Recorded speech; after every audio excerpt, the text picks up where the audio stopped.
the Dark Ages. For centuries, this term has been synonymous with ignorance, violence, and superstition. It's an era that many of us learned about in school with images of gloomy castles, knights battling, and plagues ravaging the land. But what if everything we've been told about this mysterious period of history is a bit off? What if, instead of a time of darkness, the Dark Ages were actually a time of surprising innovation, cultural exchange, and untold stories?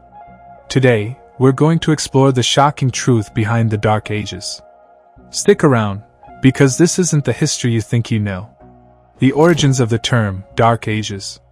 When we hear the term Dark Ages, what do we imagine? Shrouded in mystery, desolate landscapes, disease running rampant.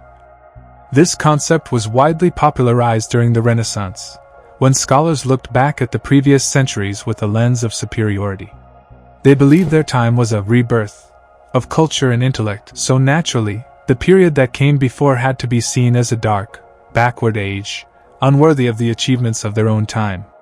But here's the kicker: it wasn't all that dark. In fact, historians are now questioning this outdated view. You see, the phrase Dark Ages didn't even exist in the medieval period. It wasn't until the 18th century during the Enlightenment that scholars started dubbing the period between the fall of Rome and the rise of the Renaissance as dark. This term suggested that Europe fell into intellectual and cultural decline after the collapse of the Roman Empire. But many modern historians argue this view is far too simplistic, and in fact, the era was filled with complexity, change, and, believe it or not, remarkable achievements. A time of great surprises. So, what were these surprising advances during the Dark Ages? Let's take a look at some of the most shocking developments that challenge our traditional understanding of the period. The birth of universities. You might think of universities as a product of the Renaissance, but did you know the very first institutions of higher learning were founded during the early Middle Ages? That's right. Before the likes of Harvard or Oxford were even conceived, universities were already flourishing. The University of Al-Qarawiyyin in Morocco, founded in 859, is often considered the oldest existing, continually operating degree-granting university in the world. These early universities were intellectual hubs where scholars from all over the world gathered to study philosophy, mathematics, science, and literature. These centers of learning were not just limited to the Islamic world. In Europe, the University of Bologna, founded in 1088, is widely recognized as the first true medieval university. Many of these universities, particularly in the Islamic world, would go on to play a pivotal role in the intellectual revival of Europe in the later Middle Ages, setting the stage for the Renaissance. Scientific advancements. Sure, we think of the Dark Ages as a time when people were superstitious and backward, but what if I told you that science didn't die during this period? In fact, many groundbreaking scientific developments were made. Think about Avicenna, a Persian polymath whose work in medicine was revolutionary. His book, The Canon of Medicine, was used as the standard medical text in both the Islamic world and medieval Europe for centuries. His groundbreaking work in anatomy, pharmacology, and diagnostic practices laid the foundation for future medical discoveries. Moreover, scholars during the Dark Ages preserved and expanded upon the knowledge of ancient Greece and Rome, particularly in areas like mathematics, astronomy, and chemistry. The Arabic translation movement, which began in the 8th century, saw the preservation of classical Greek texts. Think of the astronomical work of al-Battani, whose observations were more accurate than those of Ptolemy. These works, along with translations of Greek scientific treatises, would eventually make their way to Europe during the later medieval period, helping spark the scientific revolution. While some of the more fantastical ideas of alchemy were certainly speculative, to say the least, the pursuit of chemistry and metallurgy during the Dark Ages led to important advancements. These developments would later impact the fields of engineering, medicine, and industry. Some of the alchemical processes evolved into practical applications that made life easier and more efficient. Technological innovations. Let's talk about technology. You might think the Middle Ages were full of people living in tiny huts with little regard for progress. But this period actually saw some of the most important technological breakthroughs of the ancient world. Watermills and windmills, key innovations in agriculture and manufacturing, were introduced. These mills could harness natural forces to grind grain, pump water, and process materials, saving time and increasing productivity. Another advancement was the three-field crop rotation system, which revolutionized agriculture. By rotating crops, farmers could preserve the soil's fertility and produce higher yields, which helped prevent famine. This innovation had lasting effects on European agriculture, providing a more stable food supply and supporting population growth. And it doesn't stop there. During this time, some of the most impressive engineering feats were realized. The building of massive stone cathedrals, castles, and fortifications showcased architectural advancements that were nothing short of remarkable, considering the resources available. The barbarian stereotype. Now, let's tackle something that really gets me fired up. The idea that the Dark Ages were ruled by bloodthirsty barbarians. You know the stereotype. Vikings raiding monasteries, hordes of invaders wreaking havoc, leaving devastation in their wake. But is that the whole truth? Yes, there were invasions. Yes, there were battles. But the Vikings, for example, were not just raiders. They were also traders, explorers, and builders.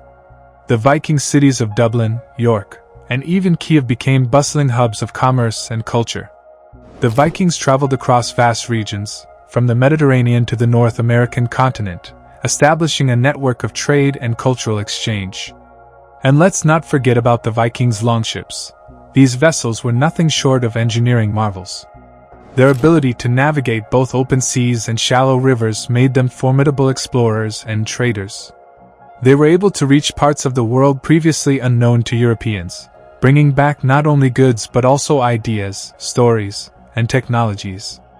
Moreover, this so-called barbarian label was largely constructed by Roman historians who saw these groups as uncivilized compared to their own highly structured empire. In truth, these so-called barbarian tribes often had their own complex systems of governance, trade, and military organization. Many of these tribes contributed significantly to the political and social structures of the medieval period, helping shape the course of European history. A world interconnected. Let's step back and rethink the idea of Europe during the Dark Ages. It wasn't just a continent of isolated kingdoms and violent conquests. The world was vastly interconnected. While Europe was in the process of rebuilding itself after the fall of Rome, the Islamic Golden Age was in full swing.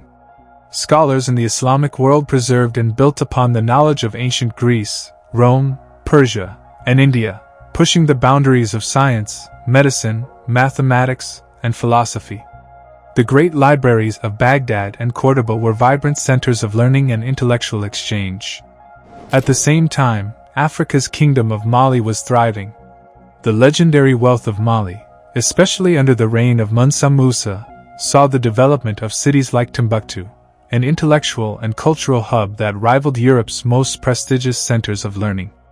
Universities, libraries, and a flourishing trade economy positioned Mali as a beacon of knowledge and culture in West Africa. The Silk Road, one of history's most influential trade routes, was alive and bustling with activity during the Dark Ages. Goods like silk, spices, porcelain, and paper traveled from Asia to Europe, while ideas and innovations, including mathematical concepts like the numeral system we use today, made their way westward, ultimately reshaping the course of European history. Life for the average person. What was life really like for the average person during the Dark Ages? It's easy to imagine peasants suffering in misery, but there's a surprising amount of cultural richness to uncover. Art, though different from the classical traditions of antiquity, began to develop its own identity. The illuminated manuscripts of the period, painstakingly created by monks and scriptoriums, were works of art that combined religious devotion with stunning artistry. And let's not forget about the beautiful Gothic cathedrals that were built during this time. These architectural wonders were marvels of design and engineering, stretching the limits of what was possible with the technology of the time. The cathedrals of Chartres, Notre Dame, and Canterbury were more than just places of worship. They were symbols of faith, power, and artistic achievement. Despite the hardships of the time, people still found ways to come together. Festivals, fairs, and religious ceremonies were occasions for joy and community. These social events were an opportunity to celebrate shared culture, bond with neighbors, and even enjoy a bit of merrymaking amid the difficulties of daily life. The real truth about the Dark Ages. So, what have we learned? The Dark Ages weren't all dark, after all. Sure, there were difficulties, plagues, invasions, and societal upheavals, but there were also advancements, cultural exchanges, and remarkable innovations that laid the groundwork for the world we know today. The truth is, history isn't just a simple story of light versus dark. It's filled with nuance, complexity, and unexpected twists. So next time you think about the Dark Ages, remember that the shadows may not have been as dark as we've been led to believe. It was a time of transition, transformation, and in many ways, the beginning of our modern world. Thanks for watching. If you learned something new today, or if you're ready to challenge your understanding of history, don't forget to like, subscribe, and share this video with anyone who thinks they know all about the Dark Ages. Until next time, stay curious.